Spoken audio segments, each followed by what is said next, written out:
Anyway, I'm Klaus Thymann. I'm from Project Pressure, and I guess one of the things why I'm here, I guess, is that we're an organisation that are implementing some of all these things we're talking about, and we have a digital outreach, and we also have a course that maybe none of you know about. So I'm going to just start with a little bit of background of what kind of organisation we are and what we do. So Project Pressure is generating the world's first crowdsourced glacier archive. And we could say, why is that glaciers are important? And it's not going to be a whole long lecture about ice and why all of this is important, but they are key indicators for climate change. So historically and for the future, they're incredibly good indicators of what's happening to the climate on planet Earth. Also globally, more than 1 billion people depend on seasonal glacier melt. So you can consider glaciers, you probably know this, as the water towers of the world. So they accumulate water and they kind of distribute it evenly throughout the year. So in a lot of regions where there isn't a whole lot of ice, the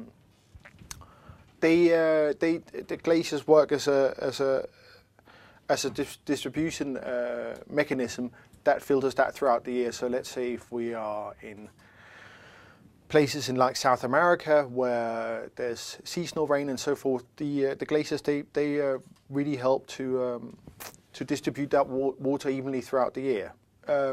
With temperature increase, they disappear, and then also the distribution throughout the year disappear as well. If we look globally, then there's a little figure here, like almost 69% of Earth's freshwater is stored in glaciers. That's rather a lot. Most of it's in the Antarctica and in Greenland. So that's why we think glaciers are important. Now, I know we're at Oxford, but Yale actually, they published a very, very interesting study about this. And there isn't a whole lot of literature or data about the public engagement with scientific information. But one of the findings that this study came was that the sheer amount of data and I guess the way it's communicated as well means that the public actually disengaged when it comes to climate change. There's a real disconnect with climate change in the public. And that's a real concern, because when we look at global issues, probably climate change should be on top of that agenda. And if we can't communicate the scientific aspects or even the emotional aspects or any aspects relating to climate change, we're in trouble. So at Project Pressure, we decided that's a small little task. We're going to take that on board. So that's what we decided to do. One of the things we should maybe just look at is like why this is a current issue and why it is also urgent. So if we go to Africa and Uganda, the glaciers on top of the Rwenzori Mountains, they're going to be gone in 2025. Those are some of the timeframes we're looking at. The National Glacier Park in Montana in America, when we started this project in 2008, the predictions for the park were 2030. And then with renewed data a couple of years later, now the predictions are 2020. These are, this is now. This is not some future scenario. The glaciers in Colombia, they're set to disappear around 2022. So we're really kind of like the end of an era, and regardless of what we do, there's very little we can do to change that course. But by making people aware of how urgent it is, we can hopefully get to a call of action where people are going to take an action to change their behavior. That's one of the priorities we have in Project Pressure. We want to make people aware of the urgency and that action is equally urgent. And it's happening now, and it's quite shocking to see. So if we go back to the glaciers, then there's there's three key ways of measuring a glacier. I'll go back to direct measurements. Satellite images you can view from the top, so it's fairly easy to understand what a glacier outline is. There are issues associated with satellite images. Primarily, cloud cover can obscure the picture, and also there aren't any automated algorithms that can actually decode a satellite image, so it has to be done manually. It takes about 10-15 minutes to do that manually, and there are about, and hold on now, there's about 300,000 glaciers in the world. So if you multiply that, you're looking at quite a monumental task to actually monitor glaciers. The direct measurements is usually done with a stick. It's simple and it works, and it's worked for centuries. So what's done is that you, glaciologists, go onto the glacier, put a stick in there, measure the height, do that spring and autumn after the snowfall, and then they can find out what's the difference, and then what's the cumulative value of that snowfall, what's the increase in the glacier mass balance. As you can probably imagine, it's a relatively time-consuming process, and it's it takes a lot of effort and time and effort to do that. So it's not being done in nearly all the regions where we would like this to be done. It is very complicated, and it takes a lot of resources to do so. The satellite images we kind of talked about, they have their shortcomings in a lot of ways. It's impossible to see it in the third dimension, so you can't see the thickness. In some regions, there aren't enough flyovers to actually have decent satellite images of the glaciers. In other regions, debris and so forth can obscure the glaciers as well. So surprisingly enough, one of the key tools for measuring glaciers is comparative photography. You've probably seen images like these before, and this particular one is from Greenland. In Project Pressure, we work with a lot of scientific organizations, and I'll get back to that, but this is from Copenhagen University, and it's from an expedition we did in 2012. The other image is from 1932, when Denmark and Norway were both kind of competing for Greenland in a way, and the Second World War put a stop to that, so they decided to stop that competition. But because of that, there was a whole lot of reconnaissance flights in the 30s, and using those images, we can kind of replicate and remodel what's happened in between.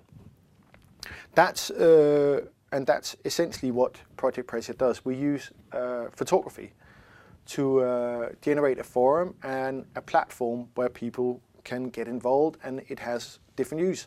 So we use art, as in we use photography to get people inspired to action and participation.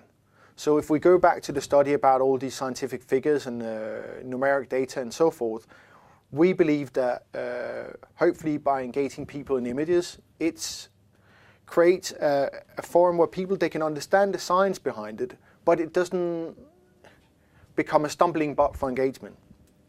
So Project Pressure is constructed of a lot of small different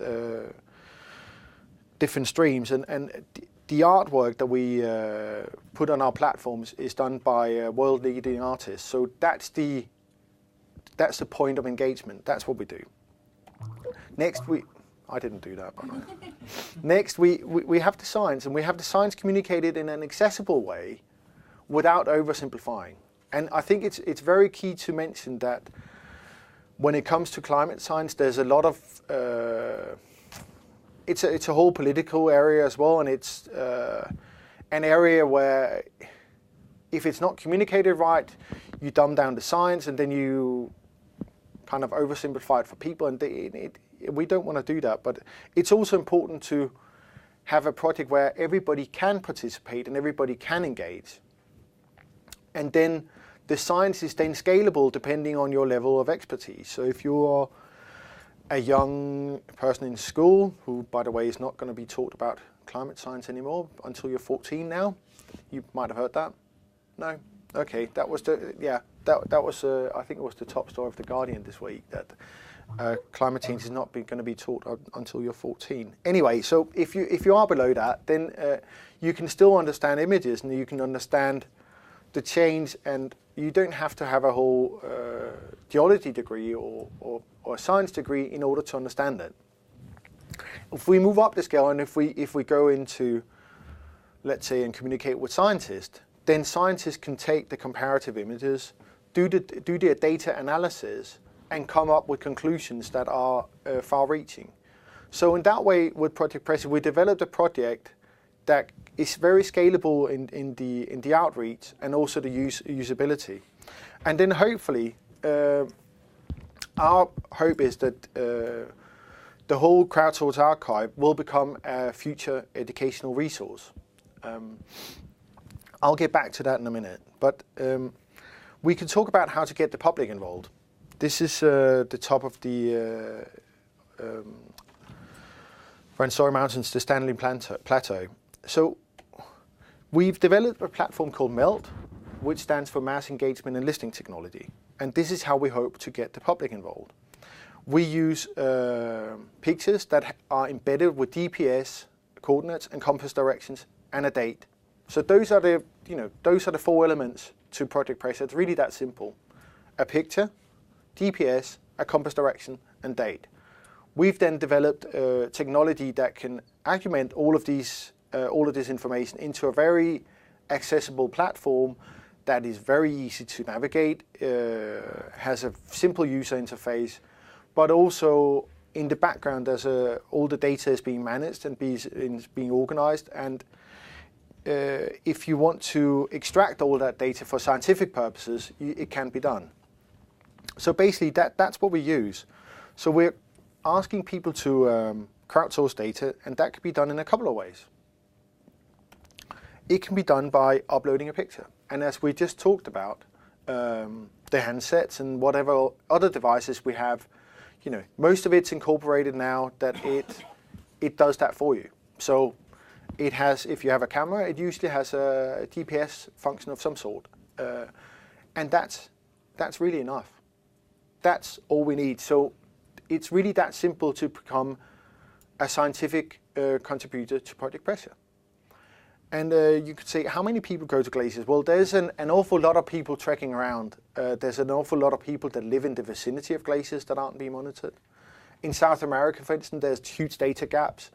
And none of the glaciers there have good data associated with them. So if we could get the public there to contribute with images, then we could get data on what's happening in South America, for instance.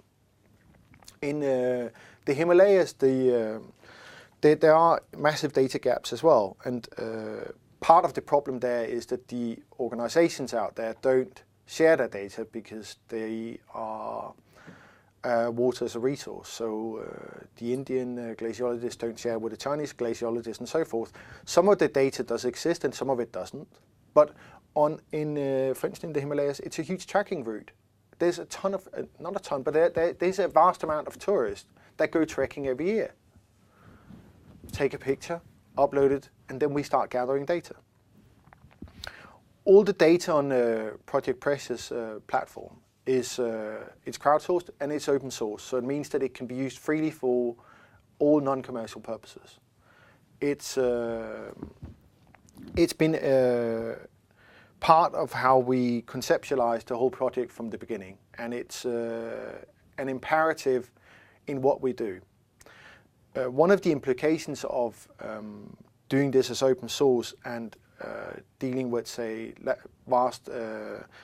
with a great deal of scientific communities and scientific organizations and other partners is that as an organization dealing with climate change, we have taken a non-political stance, meaning that we engage in the debate about climate change, but in a non-political manner. We will not tell what policy should be conducted, because it will unfortunately skew us away, or it will skew us away from the scientific objectives we have with the project, and also being an objective partner that various organizations can deal with. Anyway, back to how you can contribute. So you can, if you happen to be walking around in these glacier regions, you could upload a picture. If you don't, there are a lot of archival images that needs to be uploaded. they also need to be organized in terms of, in the 60s, the cameras didn't have GPS built in. So that needs to be done post. So that's a way that, let's say, school projects or anyone interested publicly could contribute to the project as well. If you're in a wheelchair and you're never going to walk on a glacier again, maybe you did, this is your opportunity to make a contribution to the project. In the background, you can see this. It's called the Y Glacier, as in the letter Y, and this is what's left there now.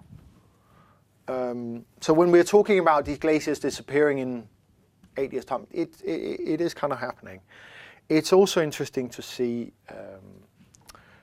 the amount of what we realized is that the amount of data and pictures floating around in different archives and in different drawers and different scientists, and there are vast amounts around. And what we found is that some of these places, you're dealing with scientists maybe, or individuals who's gone back to the same mountain year after year for a long time, and they don't have a place. These images and this data does not currently have a home. There's a lot of organizations dealing with glacier data, and we collaborate with if not all of them, with most of them. And we can get to that in a minute. So we've developed Meld, and basically this is the interface. This is what you see when you get onto Meld, and I can maybe show you a little demo of it, if it works here. Yeah, let's see if I press the right thing. Here. So the user interface is really, really simple. You can we've developed a clustering technique so you don't get 1,000 arrows on the site. And then it's really just, you can see, you can navigate the world, you can see where the images are taken, and with additional funding we'll be able to develop timelines so we can have the dimension of time on the platform. And what's really kind of like the killer in a programming, from a programming perspective, is to just make all this work seamlessly and look so goddamn easy when there's a ton of coordinates, there's compass directions, and you probably know that magnetic north isn't the true north, so that has to be recalculated, and so forth. And all of this happens in the background, so when people go onto it or scientists want to extract the data, it's really that simple. So that's our little project, and I'll be happy to answer any questions.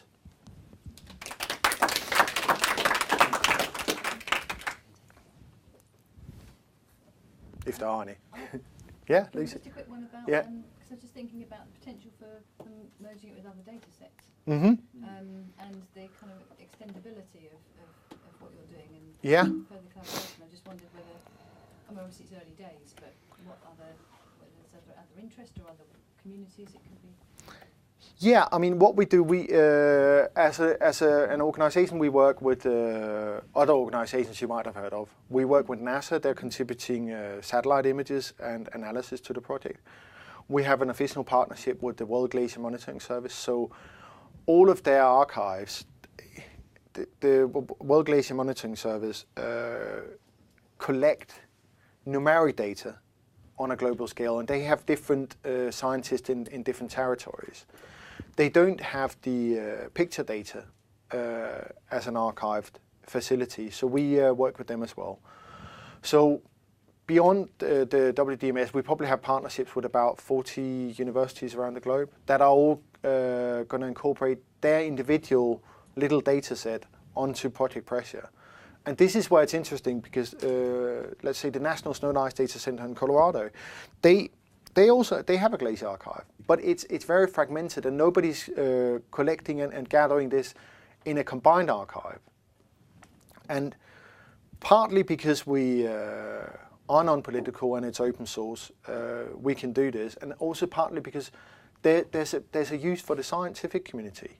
They can see if they contribute, other people are going to crowdsource on top of it, and all of a sudden their default data set that wasn't really being used anymore becomes something that can be used. Sorry, do you want to? Oh, I was going to quickly ask, yeah. Once you have all the data, is there any plans to do a crowdsourcing of the analysis? Or is that sort of too far in the future? That's a very good idea, and it's one of the things that we're really concerned about is that is data accuracy, and the analytical aspect of analyzing a photograph and coming up with the right calculation is not simple. Taking a picture with the GPS coordinates that is embedded already in your camera is pretty much foolproof. And huge data sets, as you probably know, can be hugely valuable if they're accurate. And if they're not, then they're almost pointless.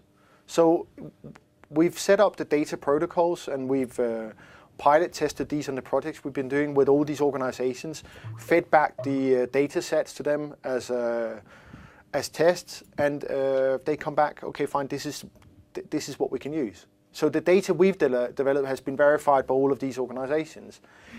And we're kind of reluctant to get into a place where, where that would be contaminated by amateurs. So you have to, I think when you take crowdsourcing, you have to take what crowds are good at and also know where the limitations are. Sure. So how do you motivate the public, just individuals, tourists, to upload photos? And how are you promoting this project to the public? To take your last question first, then we haven't officially launched. So we're going to launch in the beginning of 2014. What we've done, we've seeded a few stories that are about individual expeditions Project Pressure has conducted. So, for instance, when we were in Uganda and Congo, where the reason we went, let me rewind a little bit. So, of all these places that I mentioned, the glaciers, some of these places are very difficult to get to, don't have people trekking up and down the mountains. So those are the places that Project Pressure tend to go. If we look at Africa, about 20,000 people walk up and down Kilimanjaro every year. They all have cameras. So there's no reason that Project Pressure should go there. However, in Uganda and Congo, the glaciers haven't been monitored on the Congo side for about 40 years. There's no image. There aren't any decent satellite images that can actually tell that story. And one of the reasons is cloud cover. We, before we went on an expedition, tried to commission it. We commissioned a satellite, but in the 90-day circle, it came out only with blank photographs. So that expedition, we publicized the findings of that in national media. It was on the front page of BBC.com, National Geographic, Wired, Guardian. So that's how we kind of publicized the project and get people interested. We try to approach and get people interested from a lot of different angles. So through our partnerships with the scientific and the educational community, we hope to engage students and make that part of the curriculum. So there could be expeditions or excursions or whatever it's called, or there can be archival uploads from all of these institutions. We hope to engage the public by simply appealing to the fact that there's something here that they can do and they can contribute. We are considering a lot of the options that's been on the table in terms of how to motivate the public. But we hope and we feel, and it's our belief, that very strong images on a very current topic that is hugely important will motivate people. Yeah? Just on that last point, one of the things that struck me with some images you showed is how sad it is, or how overwhelming it is that this is happening so rapidly, and that it's in such a short time frame all of a sudden. And one of the things I study climate change as well, so that issue of overwhelm is a problem. So you mentioned the Yale study, for example. I'm just wondering, in your planning, have you thought about, when you're looking at how to not only engage the public, but how to what, sorry?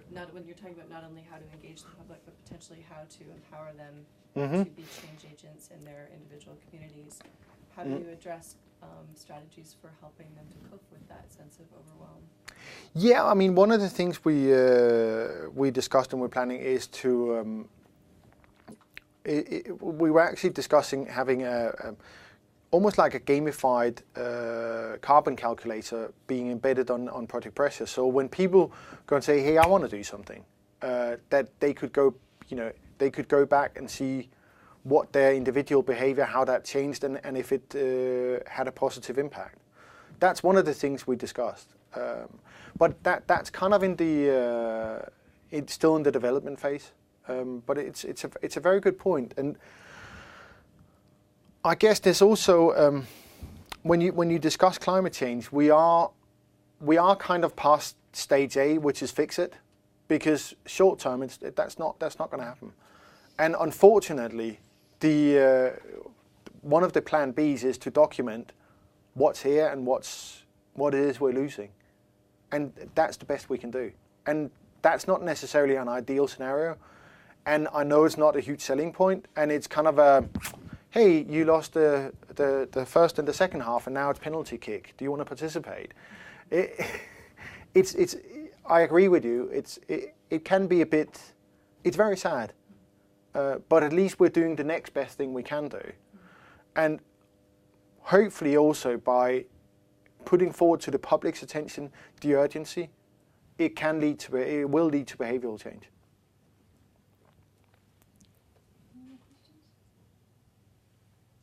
Thank you. Selv tak.